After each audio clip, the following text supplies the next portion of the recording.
Habba Belgassem, ce nom ne vous dit peut-être pas grand-chose, mais c'est le nom du 40e inventeur dans le monde, avec à son actif plus de 700 brevets, une lumière dans le secteur de l'électronique, qui était l'invité officiel du Forum des ministres arabes des Postes.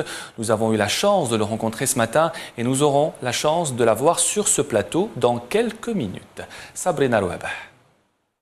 Un chercheur au sens propre du mot, qui a passé sa vie dans la quête du nouveau et le développement de ses brillantes idées, bien que ses débuts n'annonçaient rien de tout cela. Dans ma vie, je faisais que de la recherche. Donc là où j'étais, c'est toujours de la recherche.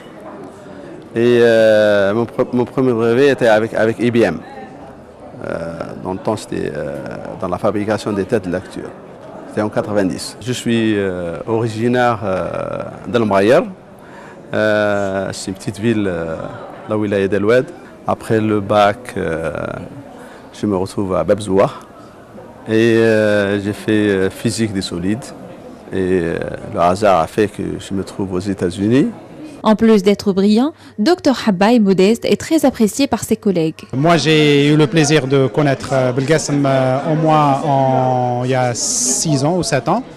Il est membre actif de l'association des Algériens qui réside en Californie. Honnêtement, Belgassem, c'est une fierté pour l'Algérie. C'est une fierté pour moi personnellement parce que je le considère comme ami. Selon Dr Habba, la clé du succès est de travailler, travailler et travailler. J'ai appris une chose après un certain moment, que je voyais les choses différemment avec l'éducation que j'avais. J'ai fait mes études, j'attends à ce qu'on me donne un poste, on me donne un logement, on me donne quelque chose. Je ne suis pas contre ça, mais j'ai appris, si on arrive à faire quelque chose, il faut s'attendre à personne.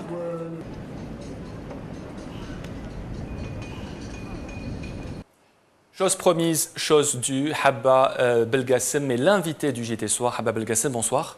Merci, salam alaikum. Merci d'être venu. C'est l'une des rares fois où on vous voit sur un plateau de télévision.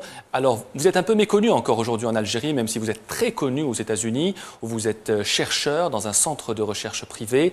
Alors, le Habba Belgassem, l'Algérien qu'on connaît, l'originaire de Oued-Souf, chercheur, mais aussi inventeur, puisque vous avez à votre actif plus de 700 brevets aujourd'hui. Belgassem Habba, bien sûr. J'ai quitté l'Algérie depuis 1980, donc je suis aux États-Unis depuis le temps. J'ai passé aux environs de 27 ans en moyenne aux États-Unis et 6 années au Japon. Donc j'étais aussi chercheur au Japon, entre-temps. Je suis originaire de Al Mghayr, c'est dans la wilaya d'El Oued, un peu au sud de Biskra, 120 km, quelque chose comme ça. Et comme vous avez dit, je faisais de la recherche toute ma vie. Est-ce que vous avez commencé à faire de la recherche en Algérie, Habba Belgassem, ou ça a commencé à l'étranger? Non, au fait, j'étais étudiant en Algérie, donc on ne faisait même pas des laboratoires, un ou deux labs. Donc on se retrouvant aux États-Unis, j'étais à l'université Stanford, et lorsque je commençais à faire mon PhD et tout ça, donc on commence à faire de la recherche et tout ça. Et à partir de ce moment, c'est là où je me suis engagé complètement en recherche. Alors parlez-nous maintenant de ces brevets. Il y a deux sortes de brevets que vous avez déposés. Vous allez nous l'expliquer. Quelles sont les inventions pour vous les plus importantes? Même s'il est clair que toutes vos inventions sont importantes pour vous. Mais quelles sont les plus importantes, celles qui ont vraiment changé aujourd'hui la face du monde? Changer la face du monde, c'est un peu trop fort. Mais j'ai un peu plus de 250 brevets délivrés et d'autres brevets qui sont publiés. Au total, j'ai un peu plus de 700 brevets, quelque chose comme ça. Et la majorité de ces brevets sont dans le domaine de la microélectronique, la miniaturisation de l'électronique. Donc les choses... Pas tous les brevets, c'est des choses excellentes. En général, on a quelques-unes qui sont bonnes et les autres, c'est des supporting stars. Donc, parmi les idées dont je suis un peu très fier d'eux, c'est la miniaturisation, surtout de la mémoire.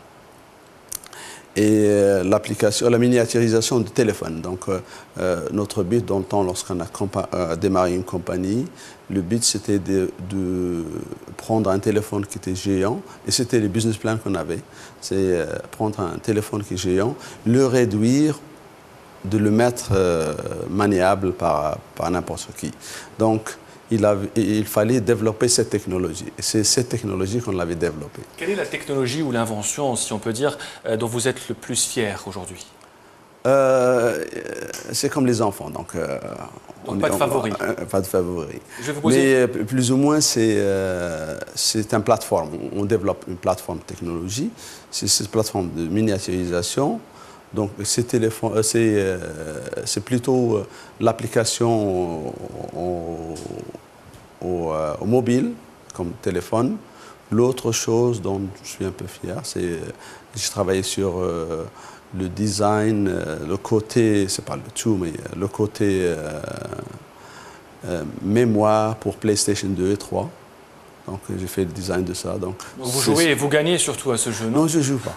Alors une question que vous attendez certainement, Habab El-Gassem. On va parler maintenant du rapport avec l'Algérie, votre pays natal, là où vous avez né, où vous avez grandi. Vous l'avez quitté l'Algérie il y a 33 ans. Quel est le rapport aujourd'hui qui vous unit à ce pays? Est-ce que vous avez déjà envisagé de revenir ou de travailler plus étroitement avec les autorités algériennes concernant ce domaine que vous maîtrisez bien, à savoir les technologies de miniaturisation? Question très difficile. Oui. Très difficile. Pertinente et très difficile. En fait, je suis revenu en Algérie. Je suis revenu en Algérie en 1980. Ça n'a pas bien marché pour moi, malheureusement. C'était un retour décevant pour vous, c'est ça ce que vous voulez dire, Habab El-Gassem? Non, ce n'est pas décevant, c'est que je suis revenu pour faire le service militaire. Donc en arrivant, on m'a dit que je suis dispensé, donc c'était un peu en ma faveur. Là, j'étais en ma faveur. Donc j'ai commencé à travailler. Je ne trouvais pas ce que je voulais faire. J'aimais faire de la recherche. Et j'étais à Biskra, donc il n'y avait pas assez de moyens. J'aurais dû plus attendre, mais la situation était telle que ça commençait à bouger un peu les années 90, donc je suis tombé dans le mauvais moment. Donc j'ai décidé de tout laisser. Est-ce que selon vous, Habab El-Gassem, il y a toujours aujourd'hui un problème de moyens et de volonté en Algérie pour développer les technologies? Pour moi, si j'y avais à faire, c'est comment dirais-je, la spécialisation du pays. Parce qu'on a une somme d'argent, ce n'est pas infini l'argent qu'on a pour la recherche. Il est préférable de l'utiliser pour des créneaux bien définis qui sont utiles au pays. Maintenant, si on prend cet argent et la divise sur tous les professeurs qui existent dans le pays, chacun peut avoir un voltmètre et ça s'arrête à ça. Donc, je pense qu'il est préférable qu'on prend la majorité de cet argent, la diviser sur les créneaux qu'il faut. Et je ne sais pas si ça se fait ou non, mais c'est mon idée. Le deuxième problème qui se passe, c'est qu'on manque de culture. Ce n'est pas la culture de recherche. La culture de prendre un projet de recherche, on ne fait pas de la recherche juste pour la recherche. La recherche, c'est pas seulement si on fait du fondamental, donc c'est important de le faire. Mais si on fait de la pratique, il faut qu'on sache comment démarrer, où il faut aller. Avant de démarrer, il faut savoir où on va. On ne fait pas de la recherche et après on s'attend à que quelqu'un vienne prendre la recherche et la mettre quelque part. Donc l'individu doit être un entrepreneur et c'est ça ce que j'ai appris aux États-Unis. C'est comment arriver d'une idée, être capable de discuter avec le venture capital par exemple, les Richards, comment discuter avec eux, leur montrer que c'est de leur intérêt de me donner de l'argent. On profite les deux ensemble, comment contacter l'industrie, comment pousser à l'industrie à... Je parle un peu, les gens qui m'entendent vont dire, le gars il est un peu fou parce qu'il vient avec les idées des États-Unis. Je sais ça très bien, mais c'est ainsi que ça se fasse. à mon avis. Habab Belgassem, chercheur, inventeur, vous retournez le 18 septembre aux États-Unis. Vous êtes là spécialement pour nous. Merci infiniment d'avoir été l'invité du JT Soir. Merci.